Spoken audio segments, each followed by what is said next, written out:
Bapak, Ibu, saudara-saudari, dan anak-anak yang terkasih, salam belas kasih hati kudus Yesus. Semoga kita selalu sehat dan dalam berkat Tuhan. Hari ini hari Rabu tanggal 26 Oktober 2022. Marilah kita berdoa, mendengarkan sabda Tuhan, merenungkan dan meresapkan dalam hidup kita. Marilah kita membuat tanda kemenangan Kristus. Dalam nama Bapa dan Putra dan Roh Kudus. Amin. Inilah Injil suci menurut Lukas, bab 13 ayat 22 sampai 30. Dimuliakanlah Tuhan. Dalam perjalanan ke Yerusalem, Yesus berkeliling dari kota ke kota dan dari desa ke desa sambil mengajar dan meneruskan perjalanannya ke Yerusalem. Dan ada seorang yang berkata kepadanya, "Tuhan, sedikit sajakah orang yang diselamatkan?" Jawab Yesus kepada orang-orang di situ, "Berjuanglah untuk masuk melalui pintu yang sesak itu. Sebab aku berkata kepadamu, banyak orang akan berusaha untuk masuk, tetapi tidak akan dapat. Jika tuan rumah telah bangkit dan telah menutup pintu, kamu akan berdiri di luar dan mengetok-ngetok pintu sambil berkata, 'Tuan, bukakanlah kami pintu.' Dan ia akan menjawab dan berkata kepadamu, 'Aku tidak tahu dari mana kamu datang.' Maka kamu akan berkata, 'Kami telah makan dan minum di hadapanmu, dan engkau telah mengajar di jalan-jalan kota kami.' Tetapi ia akan berkata kepadamu, 'Aku tidak tahu dari mana kamu datang.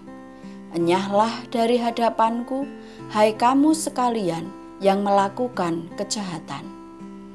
Di sanalah akan terdapat ratap dan kertak gigi, apabila kamu akan melihat Abraham dan Ishak dan Yakub dan semua nabi di dalam kerajaan Allah, tetapi kamu sendiri dicampakkan keluar.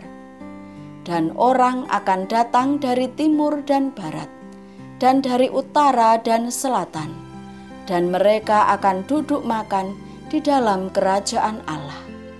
Dan sesungguhnya ada orang yang terakhir yang akan menjadi orang yang terdahulu, dan ada orang yang terdahulu yang akan menjadi orang yang terakhir." Demikianlah sabda Tuhan. Terpujilah Kristus. Bapak, Ibu, saudara-saudari, dan anak-anak yang terkasih, setiap manusia pastilah mengharapkan keselamatan. Sebagai umat Kristiani, kita mengimani Allah dalam diri Yesus Putranya sebagai penyelamat umat manusia. Dalam kisah yang dipaparkan dalam bacaan Injil hari ini, saya membayangkan Allah sebagai tuan rumahnya. Ia dengan bebas untuk membuka atau menutup pintu rumahnya bagi orang lain. Ia berhak menentukan, dan tidak ada orang satupun yang dapat menyangkal ataupun melawannya. Pintu yang digambarkan itu sebagai pintu keselamatan. Hal ini menggambarkan bahwa melalui Kristus, manusia dapat bertemu dan berjumpa dengan Allah Bapa. Tidak ada seorang pun dapat bertemu dengan Allah Bapa tanpa melalui Kristus. Pintu itu juga digambarkan sebagai kerahiman Allah, yaitu wujud belas kasih Allah sendiri. Sesungguhnya, setiap manusia diundang masuk ke dalamnya. Dalam kehidupan harian, jalan yang sesak itu, pintu yang sesak itu digambarkan sebagai berikut.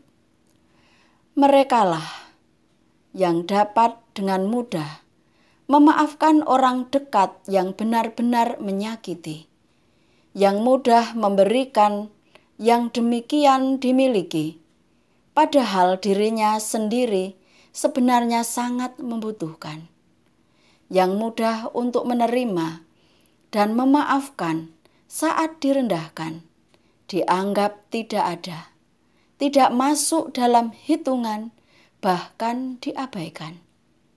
Mereka yang berani mengatakan dan melakukan kebenaran, meski harus menanggung resiko. Itulah usaha untuk masuk melalui pintu yang sempit itu. Tawaran sudah diberikan. Kemudian penentunya adalah hidup kita sendiri. Apakah kita mau menerima atau menolaknya? Dalam hal ini, kehendak bebas kita menjadi penentu keselamatan. Apakah kita akan memilih jalan Tuhan atau jalan kita sendiri?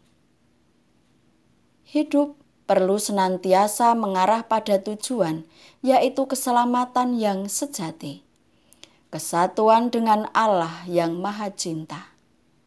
Marilah kita mengambil kesempatan untuk berbuat baik dan menjadi berkat bagi sesama. Marilah berdoa. Tuhan Yesus, kami bersyukur kepadamu. Hari ini Engkau bersabda tentang pintu sempit, pintu yang sesak, untuk mencapai keselamatan yang sejati.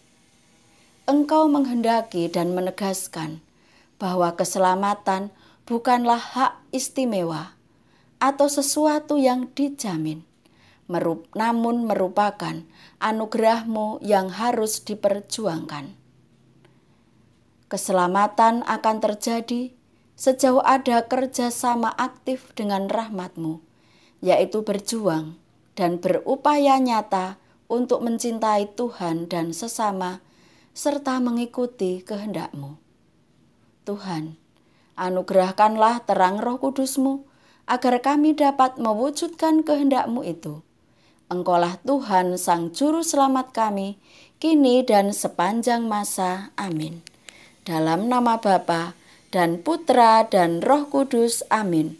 Salam sehat, salam sukacita, Tuhan memberkati kita semua. Amin.